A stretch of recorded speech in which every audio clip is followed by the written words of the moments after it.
mano to ero notimore. Ing'e ni bende piny ka be ji lore gi mbi, nitie jomoko ma their rights are faster than the others.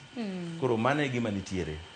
Hero kuma na mwalimu ndi kuruka kori nyasi mariwa gomigosi Raila Amolo Odinga mano bagi county ma Homa Bay ngini bro bade ki bagi counties ma moko do chimanyoro no bagi Homa Bay gina kuro nene nade jopiny pod medo yuwa gomigosi Raila Amolo Odinga. Charon an wache to Raila samoro jomoko kanenowa to nikech wan jok manyocha wabedo gi political difference gi jakom ginyalo ga nenowa samoro ni wan jakom ok litnwa.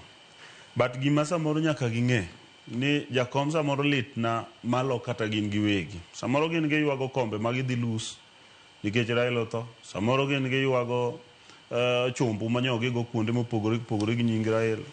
An Raila na ywago ineno guok ma ogo malit ok go koko. Ende mimi ineno kaka shows gi pok na apia mang'eny shogi an pod atimo mos ahinya kuom to ma jakom.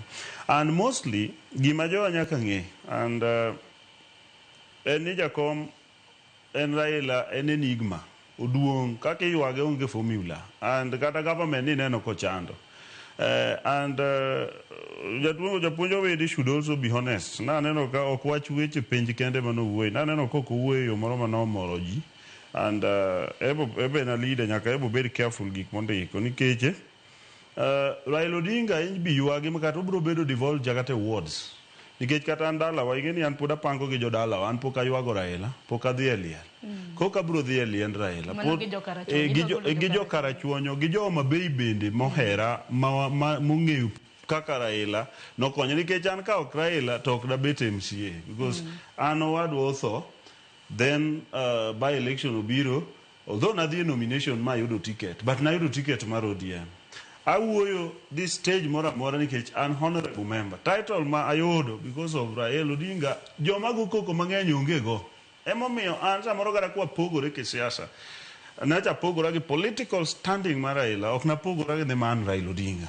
And gima jowa nyaka ng'e mang'eny, ni Raila pod ibiro ywagi kaka jaduongo wido wacho kata 10 years nikech every style ma kata job mara mang'anyi biro timo bro ng'anyo kwa paro Raila because he was the person manomiyo understand dwaro mar demokrasia ka gichako from 1992 ka gibiro liberation mopogore and ana wacho ni kata ka jok ma tiyo go tiko mar ODM kata wabunge mag ODM nigi thuolo mar loso ywak gi constituencies gi because giywago their party leader, giywago ng'ama oketo gi hudhe yar, giywago ng'ama okelo devolution, giywago ng'ama okelo everything e Kenya. Most of the things miyo an adwa encourage ni governors magwa or gi jotendwa kata President William Ruto koero kata December chako los Christmas miywago go Raila Christmas day cha olos ji ochieme Kenya te kiywago Raila because he made everything ma wantiere go chik ma watiyogo kawuono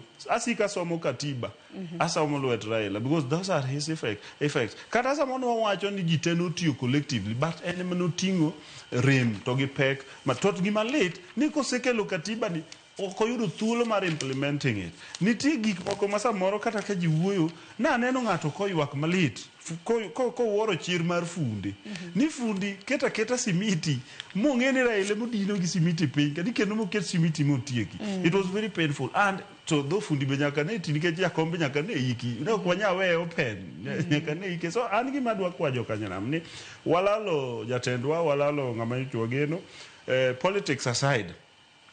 Jo ODM, now come to ODM. Bang Raila nyaka koro forge unity. And anadwa plead gi jowa manie sirikal. Kamoting'o John Badi, kamoting'o chairman Wanga, kamoting'o wadwa Wedegene, kamoting'o wadwa Dr. Raymond Omolo, kamoting'o Eliud Owalo, kamoting'o jowagi te. Kopo ni wan serious kako oganda maluo, wadog wabed piny, koro waduto. Nikech ing'e ni ng'ama ne ji dhi riambo ire olal.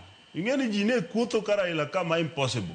Koro kuoth mang'eny manyitero ir jakom ma ng'ane rach, ng'ane bero, ng'ane pingo, ng'ane timo kama, wadoguru ane drawing board wate mondo wabed together mondo wanyas oganda. Wadok wuotho bang' ODM kaka wasebedo kwa wuotho mondo wachop godo Kanan. Koso wadwa chako wapogore nikech kata be an gi nyapati na mar PPA ka anya ringo ga ringe pinywa, but ka wanya beda united community nikech wate wase agree gimo buro dingo wacho no. An adwa wacho kendo kama japuonjo wido bede ka wate wayie ni President William Ruto to wadok support.